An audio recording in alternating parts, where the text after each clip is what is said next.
بسم اللہ الرحمن الرحیم۔ السلام علیکم ورحمۃ اللہ وبرکاتہ۔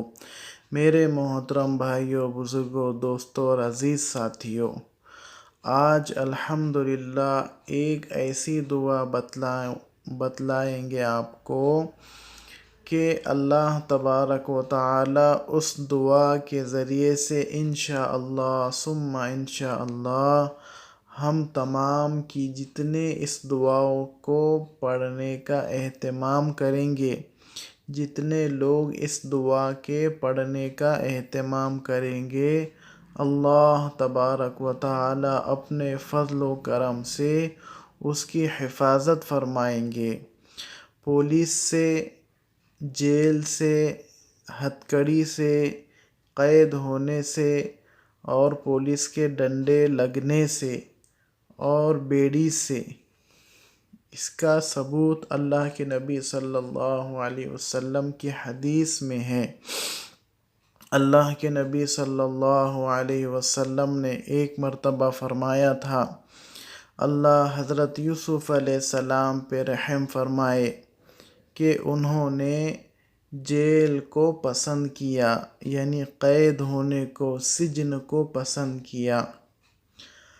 اور اگر یوسف علیہ السلام جیل سے اللہ کی پناہ چاہتے تو اللہ تعالیٰ ضرور بضرور ان کو جیل سے پناہ دیتے، لیکن انہوں نے جیل کو قبول کر لیا کہ اللہ مجھے جیل پسند ہے۔ اس لیے اللہ کے نبی صلی اللہ علیہ وسلم نے فرمائے تھے کہ اللہ تعالیٰ یوسف علیہ السلام پہ رحم فرمائے کہ انہوں نے جیل کو پسند کیا۔ وہ اگر یہ کہتے کہ اللہ میں تیری پناہ میں آتا ہوں جیل سے، تو اللہ تعالیٰ ان کو ضرور جیل سے بچا لیتے۔ اس کے بعد اللہ کے نبی صلی اللہ علیہ وسلم نے دعا بتلائی ہے، اللہم انی اعوذ بک من السجن والقید والصوت۔ او ہمارے پیارے اللہ، ہمیں جیل سے ہماری حفاظت فرمائیے۔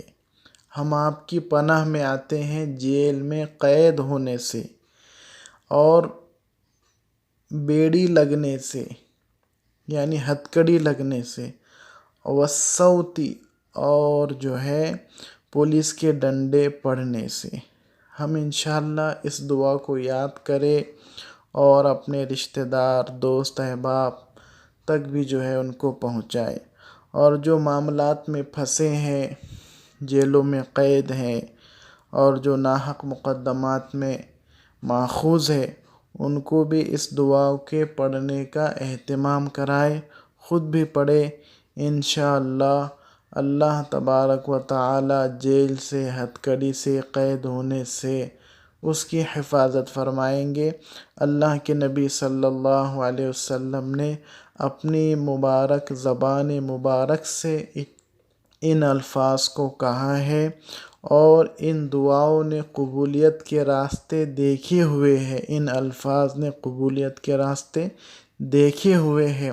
امیر المؤمنین، تمام جتنے بھی خلفائے راشدین ہیں اور حضور اکرم صلی اللہ علیہ وسلم ہیں، یہ کبھی قید نہیں ہوئے اور نہ انہوں نے جو ہے کسی کے سوٹے، درے یا ڈنڈے کھائے اور